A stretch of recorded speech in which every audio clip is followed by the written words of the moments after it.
we're going to be looking at a very important part of thinking, creativity.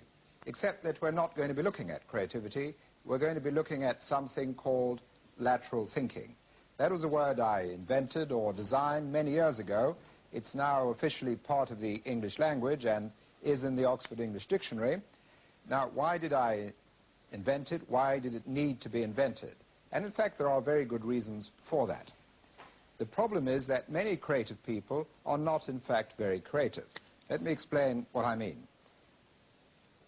If this is the way most people look at the world, we may get a highly creative person, an artist or someone like that, who has his own very special, very unusual way of looking at the world.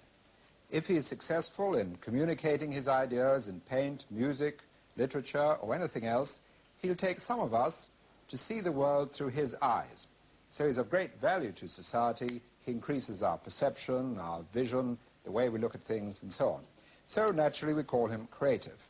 But that person may be unable to look at the world in any other way, may be unable to look at the world the way most people do, and unable to change the way he looks at the world. In fact, although he's creative, he may be a very rigid person. And in practice, there is no reason why creative people, in that sense of the word, are not rigid. And I do quite a lot of work with creative people, and many of them, in fact, not all by any means, many of them are in fact quite rigid people.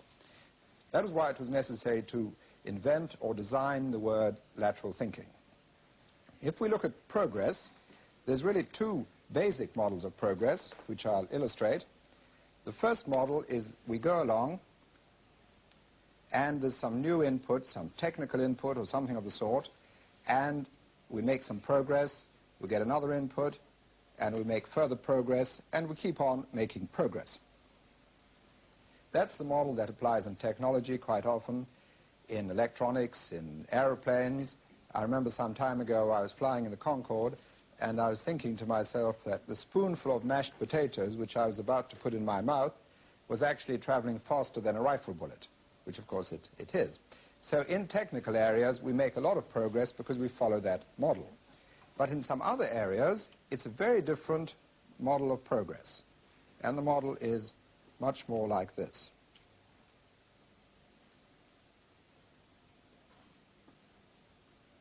And what happens is we form our patterns, the way we look at the world, here, and we continue using those patterns, and we can only make progress if somehow we escape from them. We come back and escape, we come back and escape, we come back and escape, and that's a very, very slow form of progress, because we have to unthink certain ideas we have. We have to be able to switch channels rather than just move smoothly ahead.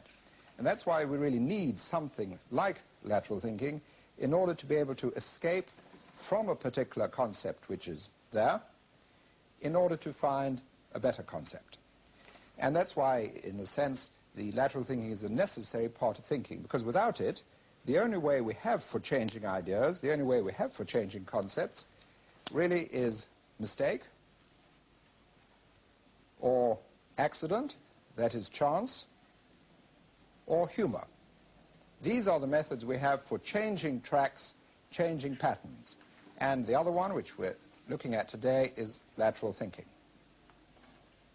Now, humor is an extremely significant part of thinking.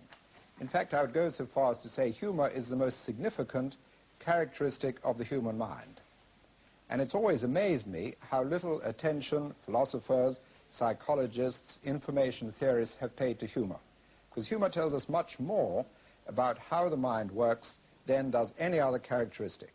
And what happens in humor is we're going along a track, we're looking at the thing in a certain way, and then one of two things happens. Either someone emphasizes this track very heavily, and we suddenly say, oh yes, I can see that double meaning, or we're going here, we're taken there, and when we look back, we can see how it was wide open. The first sort of humor is a pun. Now, I'll draw that again, and we'll have a look at a pun. In a pun, as I say, we're going along,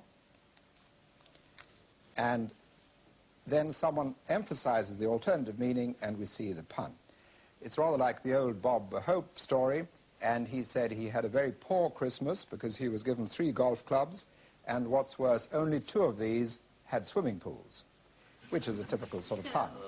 But let's have some puns from you. Anyone got any puns to offer?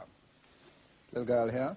The optician was afraid that he'd make a spectacle of himself. Optician was afraid he'd make a spectacle of himself. Yes, very good. Another one? Gentleman there? Two strong girls went for a tramp in the wood, but the tramp got away. That's a very good one. Two strong girls went for a tramp, the tramp got away. Okay, the other sort of humour is where we're going along, we get taken there, and in hindsight we see it makes sense. And I'll give you an example, and you may be able to think of some others.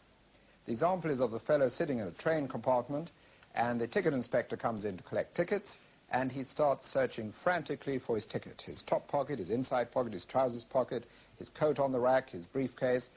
After a while, the ticket inspector has mercy on him, takes the ticket out of the fellow's mouth, where it's been the whole time, punches it, gives it him back.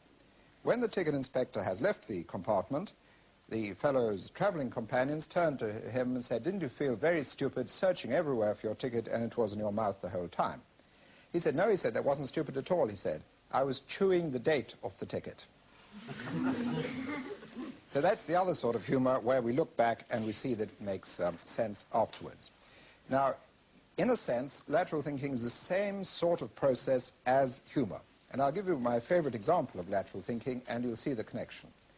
And it's set in the form of a problem, and it's Wimbledon tennis fortnight, tennis tournament, and we're looking at the singles part of Wimbledon, where someone plays someone, and there's a winner, and the winner plays another winner, and there's another winner, he plays another winner, plays a winner, and in the end someone used to play Bjorn Borg. Nowadays it may not always be like that. Now, on this occasion, there were 133 people who wanted to play. And it rained the first week, as you know it often does at Wimbledon. So the organizer wanted to find the least number, the minimum number of matches which needed to be played, so he could pack them all into the second week. Obviously, there's going to be some buys in the first round, maybe some buys in the second round. Now, there's many ways of tackling that problem. There's one particular way, what I call the lateral thinking way, where we make a slight jump. We make a slight move from there to there, and once we get there, we see that it's obvious. And the way of tackling it is this, that instead of being interested in the winner, which is what we're normally interested in a tournament, we're normally interested in the winner. Instead of being interested in the winner, and there's only one winner, we decide to become interested in the losers, which is really rather unusual. And if there's one winner, there's 132 losers. So let's have a look at a loser. Here's our loser. And he's not very happy. And how is a loser produced?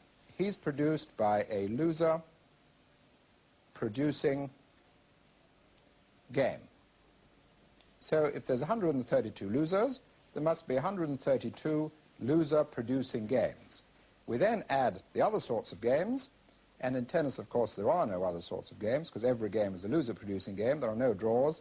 So the minimum, the maximum, anything else you like, is 132. So that's the answer to the problem. There must be 132 games. So by looking at it that way, by making that little jump from the track of normally looking at the winner to looking at the losers, we see a different approach, a different way of tackling